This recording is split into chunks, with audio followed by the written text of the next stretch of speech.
Salut à tous, donc là on se retrouve pour un point course avec le menu que j'ai établi pour la semaine actuelle et la semaine suivante. Donc je vous présenterai les plats qu'il me reste à cuisiner pour cette fin de semaine, sachant que l'on est vendredi après-midi. Je vous présenterai également les repas que j'ai prévu de faire pour la semaine prochaine, ce qu'il me reste dans mes placards et du coup un retour de course avec quelques recettes. C'est parti pour la vidéo.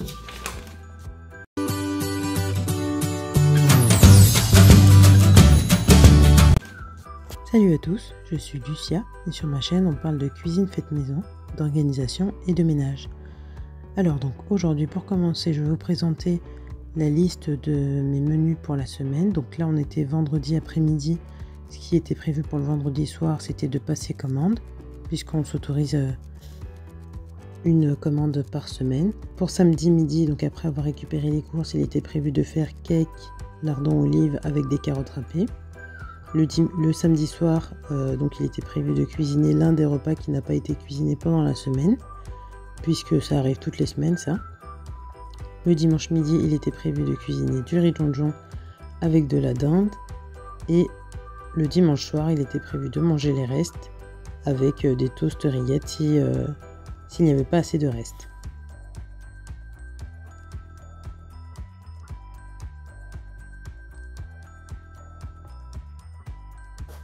Ensuite, pour la semaine suivante, le lundi midi, du coup, j'avais prévu de faire haricots verts avec de la viande hachée et le soir, gratin de courgettes lasagne, gratin de courgettes en lasagne.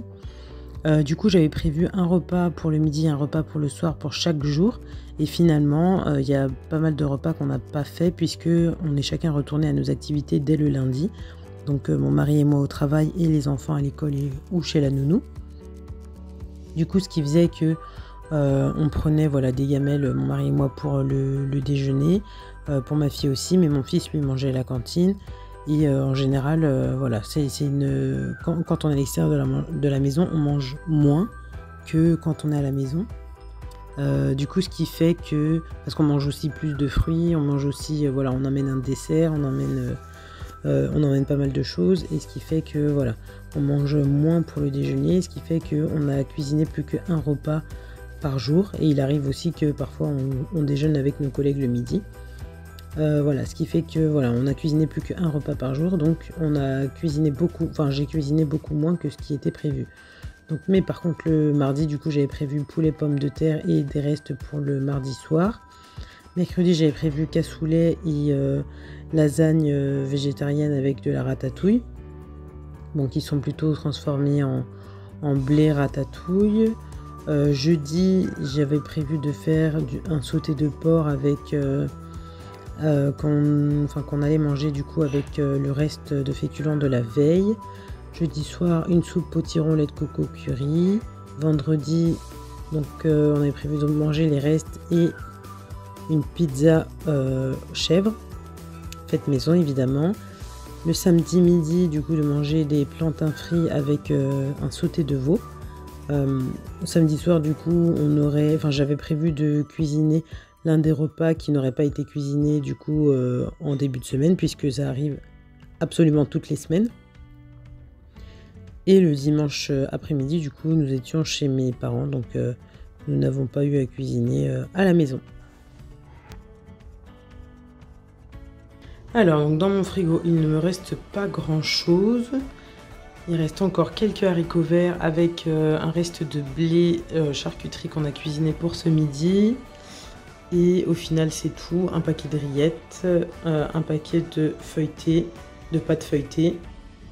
Et c'est tout, même au niveau des fruits j'ai plus rien, il me reste juste des citrons, j'ai quelques yaourts, un peu de fromage et sinon c'est tout. Dans le tiroir du coup des féculents, là il me reste de la semoule de maïs, donc que je cuisine comme la polenta. Du riz complet, des haricots blancs, du quinoa. Bon là ce sont des noix de cajou, d'ailleurs la boîte n'a pas été refermée. Donc là c'est de la semoule de blé cette fois-ci. Du riz sauvage, je crois que ça s'appelle comme ça, des flocons d'avoine, du blé et en dessous encore des flocons d'avoine. Et là après j'ai des haricots en tout genre, des petites quantités qui me restaient par-ci par-là. Voilà. Ah bah là j'ai encore du riz complet. Voilà.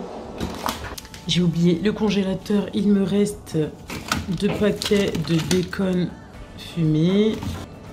Il me reste un paquet de merguez, des beurres.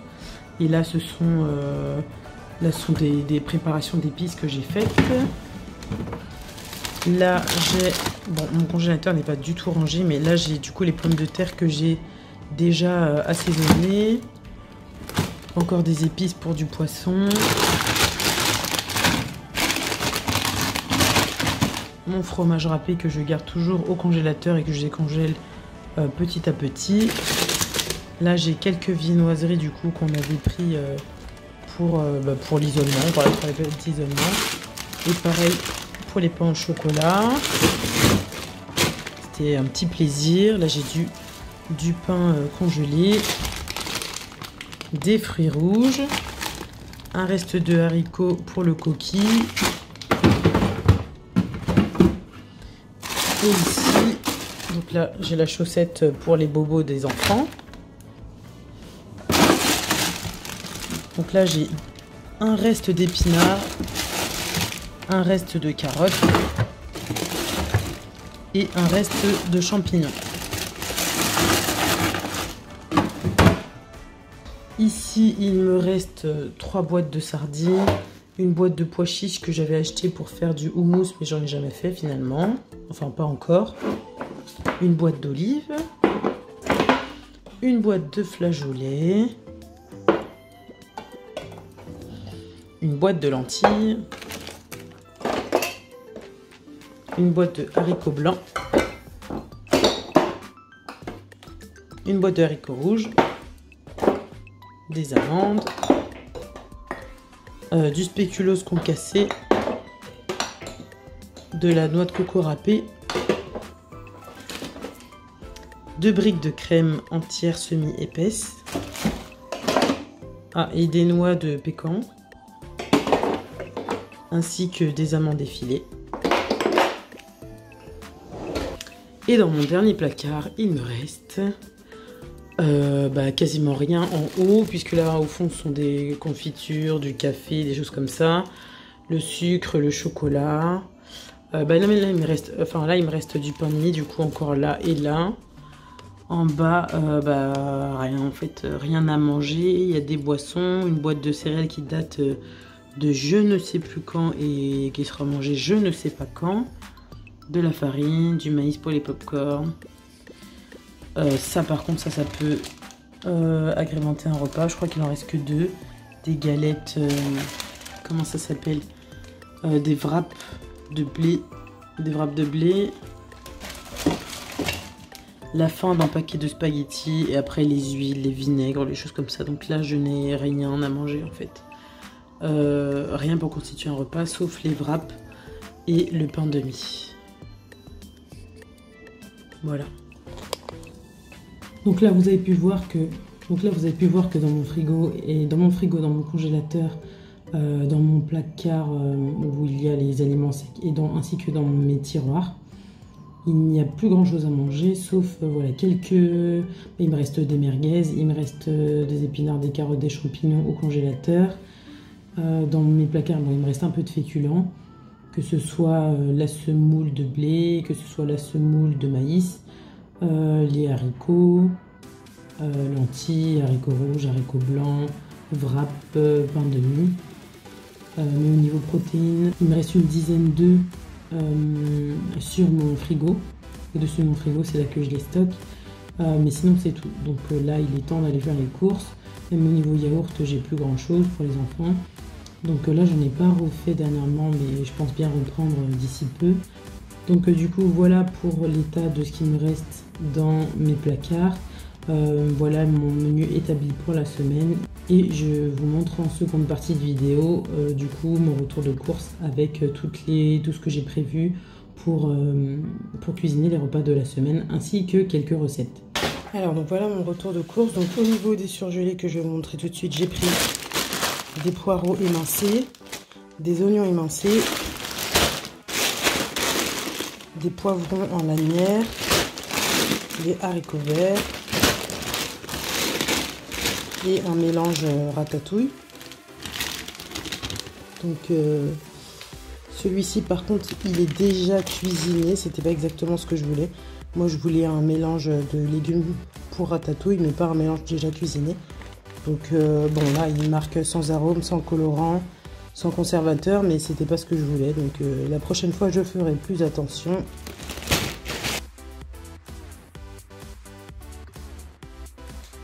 Pour la viande j'en ai pris énormément. Je sais que ça me tiendra beaucoup plus que la semaine. Mais du coup, voilà, je vous montre donc quand même ce que j'ai pris. Donc j'ai pris un poulet jaune, label rouge. J'ai pris du sauté de veau, du sauté de porc, de l'ossobuco, donc de la dinde, de la viande hachée à 15% de matière grasse. Bon là ils m'ont mis un deuxième sauté de veau parce que c'était pas exactement le format que j'avais demandé, donc là ils m'en ont mis 2. J'ai pris des saucisses fumées, voilà, ainsi que des lardons fumés. Donc les lardons je vais les ranger au congélateur.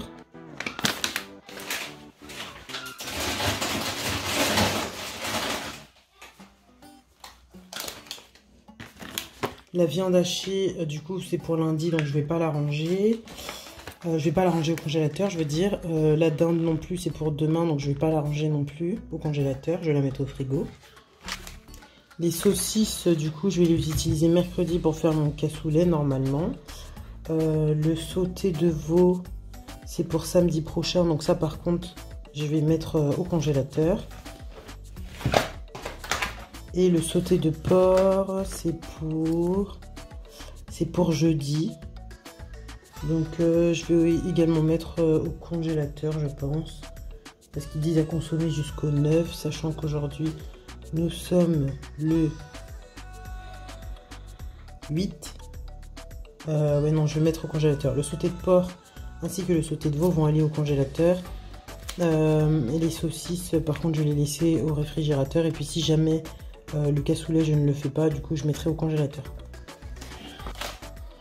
Ensuite, donc, pour ce qu'il me reste en frais, j'ai pris un reblochon de Savoie, des crottins de chèvre, une bûche de chèvre, de la feta, du râpé spécial pizza. Bon, ça contient voilà, de la mozzarella, donc, qui est faite avec du lait de vache pasteurisé, sel, ferment lactique, coagulant microbien. Ça contient également du cheddar qui est fait avec du lait de vache pasteurisé, sel, ferment lactique et coagulant microbien. Donc bon, au niveau de la composition, bon, les coagulants microbiens, bon, ça a l'air d'être un produit vivant, un produit naturel. Je sais pas exactement avec quoi ils le font, mais voilà, ça me semble pas être trop industriel, enfin trop transformé comme produit non plus. Voilà pour les fromages. Ensuite, pour mes pizzas de vendredi prochain, du coup, j'ai pris 2 pâtes à pizza.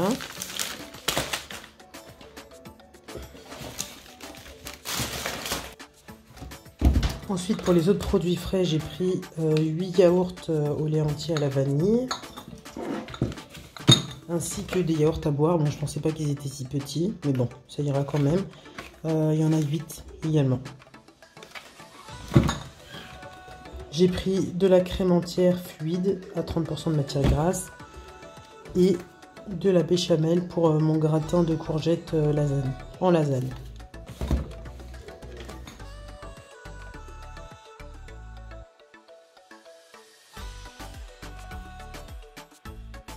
Pour ce qui est des fruits et légumes, j'ai pris 4 citrons non traités après récolte,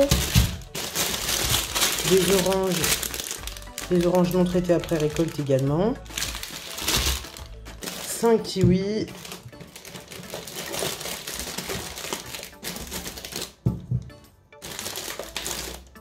donc 5 kiwis, des kakis, des pommes bio.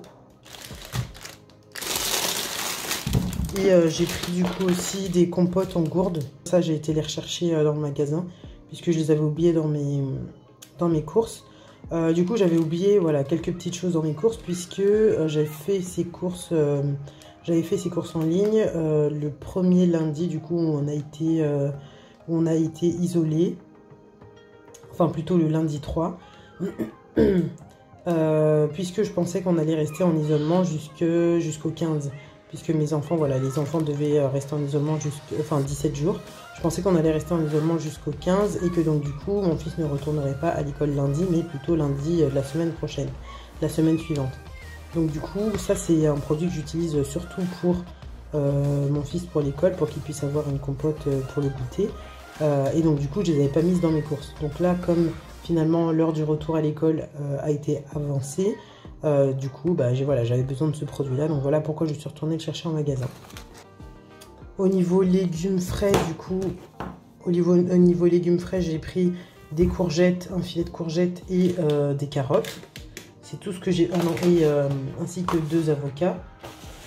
Ensuite, j'ai pris donc un lot de 12 œufs élevés en plein air, puisqu'il me reste quelques-uns, mais voilà, pour être sûr de tenir la semaine, je préfère en avoir quelques-uns d'avance entre les gâteaux, les œufs durs, les omelettes, etc. Voilà, ça va assez vite, donc je préfère en avoir d'avance. J'ai pris également un petit sel, un petit format. Ça, je l'ai pris pas pour la cuisine, mais plutôt pour la salle de bain, pour faire les gargarismes. Voilà, on a besoin d'avoir du sel. C'est une recette de grand-mère, mais du coup, voilà, pour faire nos gargarismes, du coup, on va utiliser du sel. Et du coup, j'ai pris un petit format pour le laisser dans la salle de bain pour ne pas avoir à revenir à la cuisine à chaque fois et surtout pour ne pas oublier de faire ce qu'on doit faire avec. J'ai pris également du miel, même si on a le miel qui vient directement du Cameroun. Celui-ci, je l'ai pris pour faire le muesli. Voilà, pour utiliser le miel qui est un peu plus précieux pour uniquement les tisanes, enfin voilà, à consommer directement et pas pour le passer au four. Donc j'ai pris celui-ci pour passer au four et le miel du Cameroun, on le garde pour les besoins, pour les autres besoins. Ensuite, j'ai pris 3 boîtes de lait de coco parce que ça, j'en utilise assez régulièrement pour certaines sauces. J'en utilise aussi pour préparer mon riz janjon, notamment celui que je vais devoir préparer demain, que j'ai prévu de faire demain. Donc voilà, c'est toujours bien d'avoir une boîte d'avance. Ça permet de faire une sauce comme ça à l'improviste si jamais chez des gens qui passent ou autre. Donc voilà, 3 boîtes de lait de coco. Alors ça, j'ai pris, ça va à l'encontre de mes principes, de prendre de la sauce tomate en boîte. Celle-ci, du coup, je l'ai prise bio pour m'assurer voilà, de sa composition. Donc au niveau des ingrédients, elle contient de la pulpe épurée de tomates, origine France, des oignons, de l'huile d'olive vierge extra, basilic, origine France, sel marin, ail, sucre de canne. Donc là, il y a du sucre dedans. Poivre biologique. Voilà, et tous ces ingrédients-là sont d'origine biologique. Donc j'ai pris voilà, une sauce tomate basilic bio pour mes pizzas de la semaine prochaine, donc de vendredi, pour éviter d'avoir à faire la sauce. Mais voilà, si moi-même je fais mes sauces tomates, par contre je n'utilise jamais ça, je vous en ai déjà parlé. Je fais moi-même mes coulis de tomates et je les utilise pour faire mes sauces. Mais ça, je l'ai pris uniquement pour la pizza et c'est tout. C'est le seul besoin pour lequel j'achète des sauces tomates déjà prêtes. Et encore une fois, je les prends bio pour m'assurer de leur composition. Donc là, celle-ci, elle contient du sucre de canne. Bon, on va faire l'impasse dessus cette fois-ci, mais voilà, moi je préfère faire mes sauces moi-même, mes sauces tomates moi-même, justement pour éviter l'ajout de sucre et surtout pour éviter l'ajout d'additifs. Donc là, il n'y a pas d'additifs, il n'y a que le sucre qui, voilà, sûrement qui adoucit un peu le goût de la tomate qui peut être parfois acide. Moi, ça ne me dérange pas personnellement, mais bon, voilà. Cette sauce tomate, ce sera pour faire nos pizzas de la semaine prochaine. J'ai pris 2 bouteilles de vinaigre d'alcool. Et ensuite, j'ai pris un pack d'eau pétillante, parce que ça, on en boit beaucoup à la maison. Les enfants aiment bien ça aussi.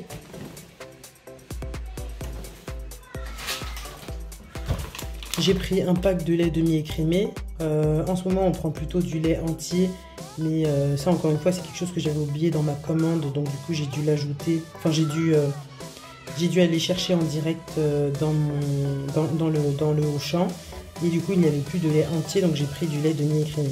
Bon, principalement, on l'utilise pour le matin. Je vous ai dit que bientôt, j'allais me remettre à faire voilà, les yaourts pour mes enfants. Une fois que j'aurai fini les yaourts que j'ai achetés, que je vous ai présenté tout à l'heure, je ne rachèterai plus de yaourts, je me remettrai à faire les yaourts fait maison. Mais du coup, il me reste quelques bouteilles de lait entier chez moi, donc je les garderai pour recommencer mes yaourts. Et on va consommer du coup ce lait demi-écrémé pour le matin. Donc j'avais arrêté d'acheter du lait demi-écrémé parce que comme je faisais beaucoup de yaourts, ça me permettait d'éviter d'avoir à acheter deux laits différents, donc du lait demi-écrémé et du lait entier. Donc je n'achetais plus que du lait entier. Et enfin, donc pour ce qui n'est pas alimentaire du coup, donc ça c'est un produit pour lequel je suis également retournée dans le magasin, c'est mon gel nettoyant au visage. Et ça faisait partie de ma commande Drive, c'est donc du coup la lessive. En ce moment j'utilise de la lessive en poudre puisque je remarque qu'au niveau rapport qualité-prix c'est plutôt pas mal. Donc voilà, là j'ai décidé d'utiliser celui-ci qui était, il me semble qu'il y avait une promo dessus. Donc du coup il était pas très cher. Donc voilà, je testerai celle-ci pour mes prochains lavages. Voilà pour le retour de course. Je vais vous présenter également quelques recettes que je vais réaliser avec les courses que je viens de vous présenter. Et on se retrouve du coup dans la suite, justement pour les quelques recettes.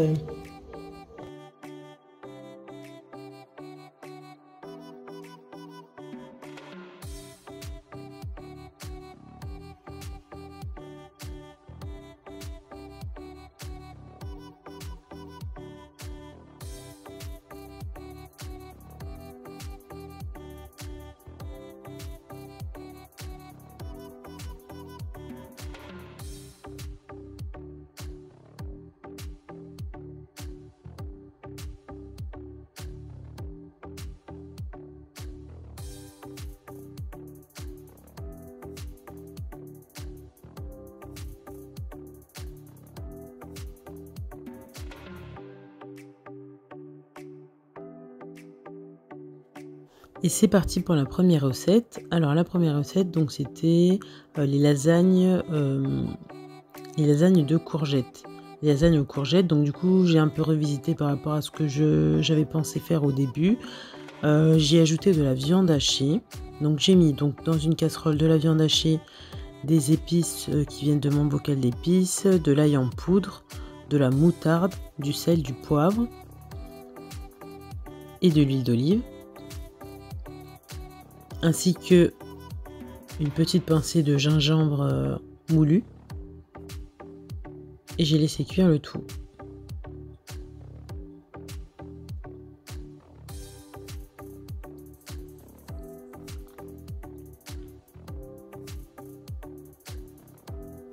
Une fois que ma viande était cuite, donc j'ai ajouté également des herbes de Provence. Donc pas énormément, mais j'en ai ajouté quand même.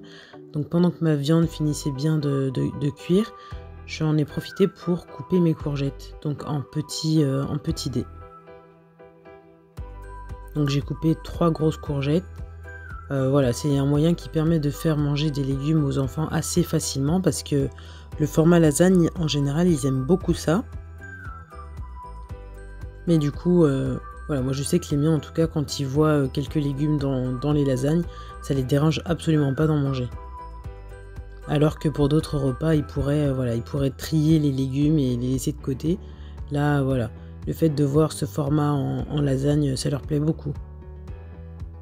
Donc si vous avez du mal à faire manger des légumes à vos enfants, c'est peut-être une astuce qui pourra vous plaire. D'ailleurs, dites-moi, vous, comment vous en sortez avec vos enfants? Est-ce que ils ont du mal à en manger ou pas? Moi, je sais que voilà, j'arrive à trouver des astuces pour leur en faire manger assez facilement.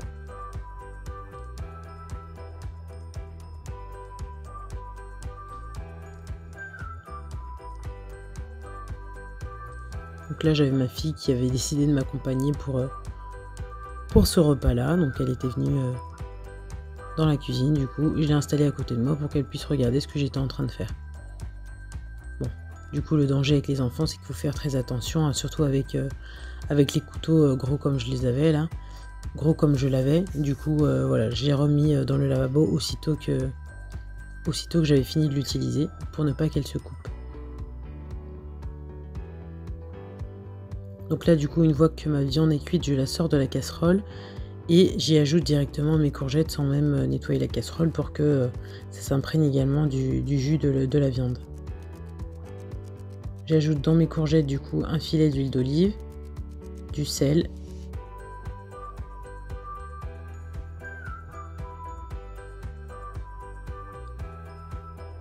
et je laisse mes légumes cuire tranquillement. J'y ai ajouté également un peu d'herbe de Provence puisque c'est l'épice que j'ai mise également dans ma viande, ainsi que du poivre. Du coup là, je voulais attirer votre attention sur quelque chose, c'est que là, moi j'utilise la même fourchette pour cuire mes courgettes que celle que j'ai utilisée pour cuire ma viande. Et j'hésite pas trop à repasser de l'un à l'autre sans trop me préoccuper de savoir si c'est un aliment cuit ou pas, puisque je sais que voilà, tout va repartir au four après.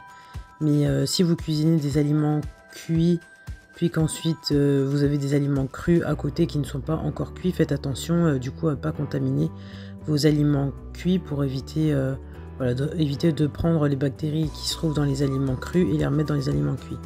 Donc voilà, c'était juste le petit aparté de la responsable qualité, on va dire. Ensuite, donc dans un plat qui va au four, du coup j'ai mis un filet d'huile d'olive au fond de mon plat.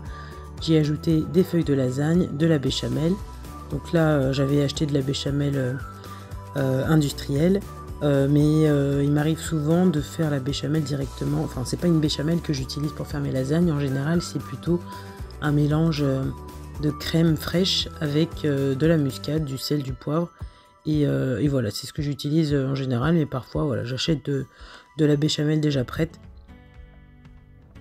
C'est souvent d'ailleurs quand j'oublie que je peux faire les lasagnes avec de la crème uniquement, sans additif du coup. Et du coup je mets je mets une couche de feuilles de lasagne, une couche de béchamel et une couche de mon mélange de viande et courgettes. Et je recommence jusqu'à ce que le bol soit plein, ou qu'il n'y ait plus de viande.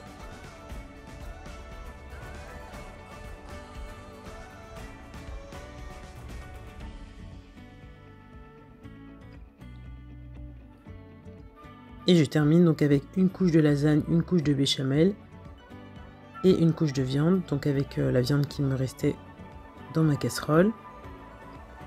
Et je remets donc de la béchamel par-dessus, ainsi que du fromage râpé.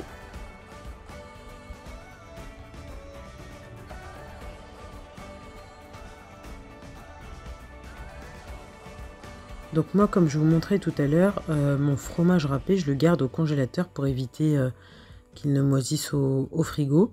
Je le garde toujours au congélateur et ensuite je prends une partie dont j'ai besoin pour la laisser décongeler ou pour la mettre directement sur mon plat.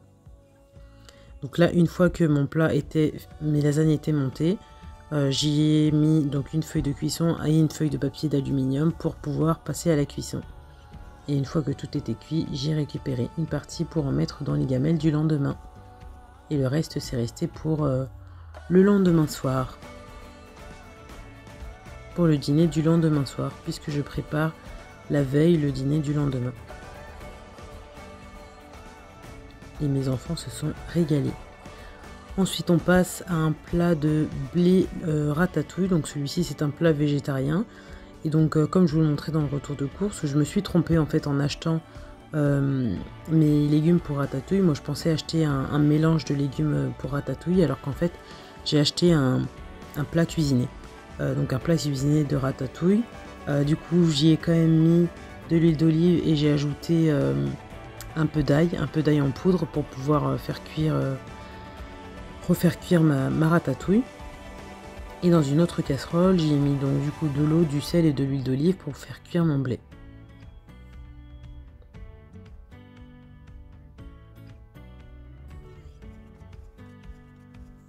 Donc après, c'est peut-être psychologique, mais du coup, j'ai trouvé que la ratatouille était moins bonne que celle qu'on peut faire directement avec des légumes frais. ou avec juste un mélange de légumes.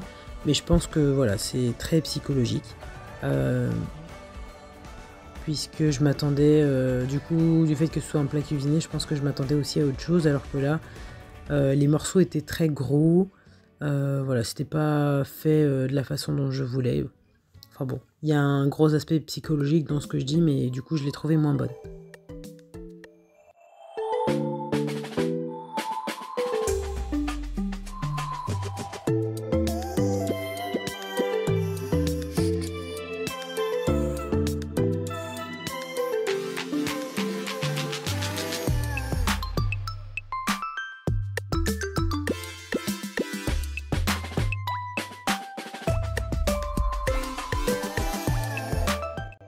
Et une fois que c'était prêt, pareil, j'ai tout mis dans les gamelles pour le lendemain. Donc pour le lendemain midi ou le lendemain soir. Ensuite, on passe à la recette de poulet pommes de terre. Donc toujours accompagnée de ma fille. Donc là, j'ai utilisé de la moutarde. Donc j'utilise quand même pas mal de moutarde en ce moment. Alors donc de la moutarde, de l'huile d'olive, du sel, de l'ail en poudre.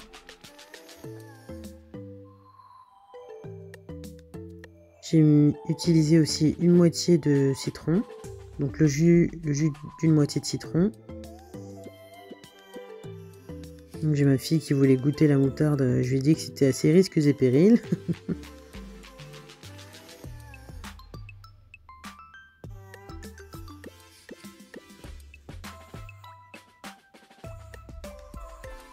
J'ai mis également de l'ail.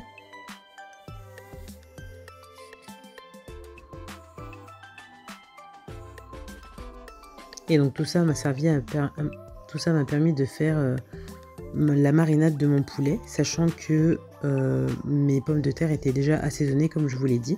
Et en fait j'avais cru avoir le souvenir d'avoir déjà congelé des pommes de terre assaisonnées et que le rendu n'était pas mal, mais au final c'était pas du tout ça.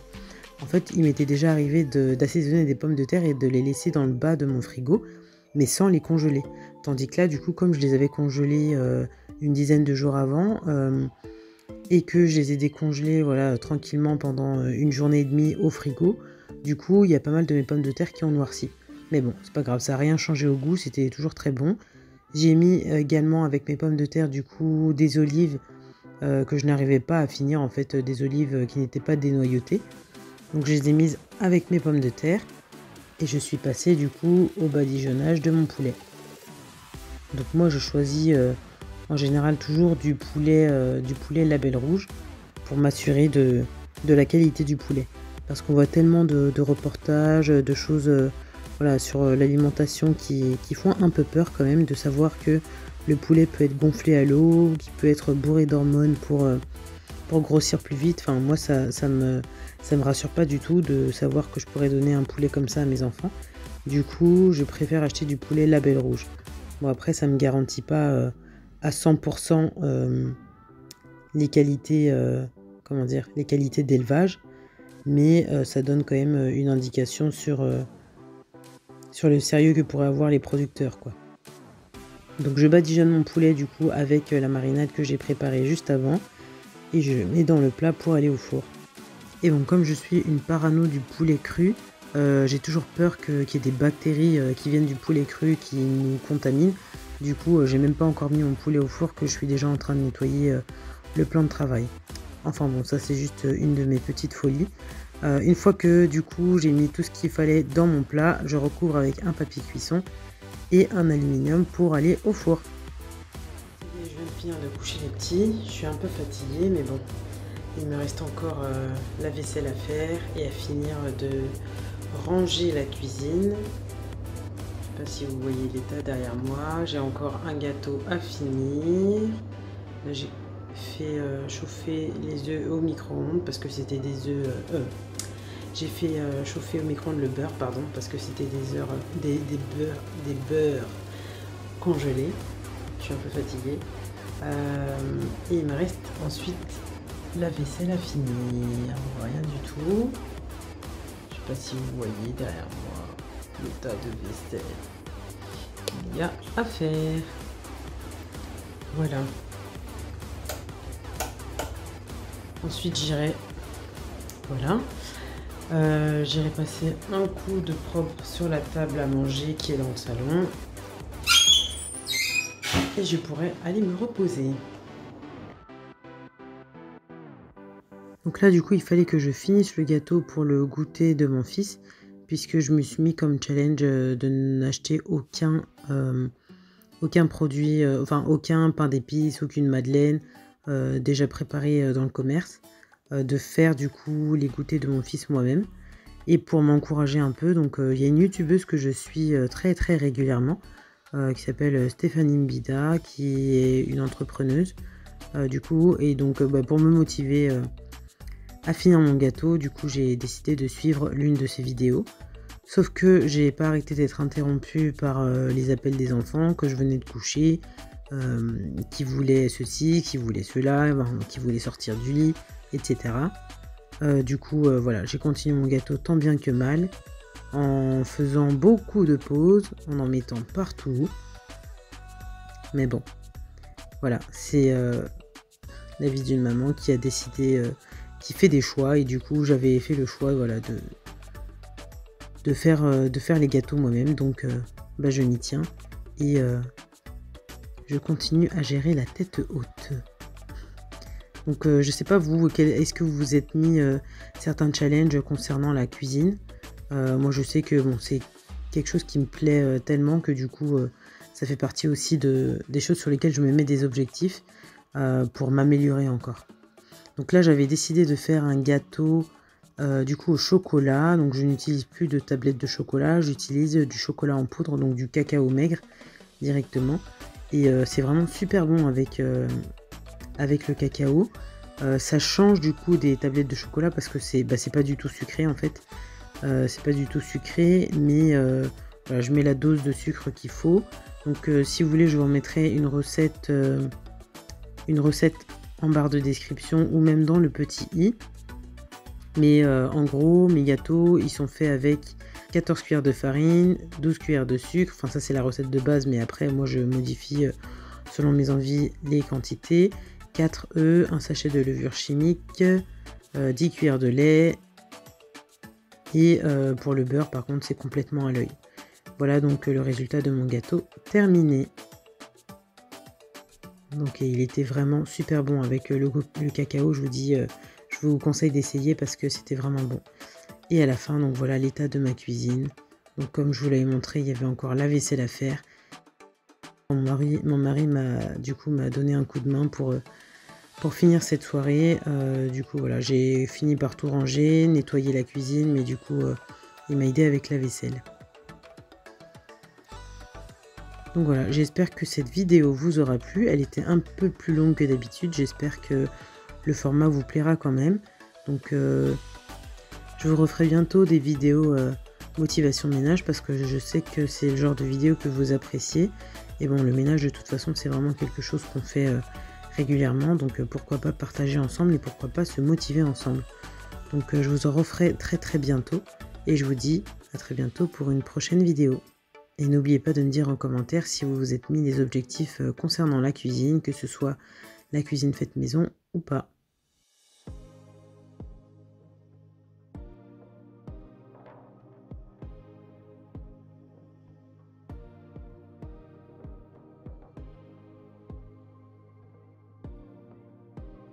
Et voilà l'état de ma cuisine nickel avant d'aller me coucher.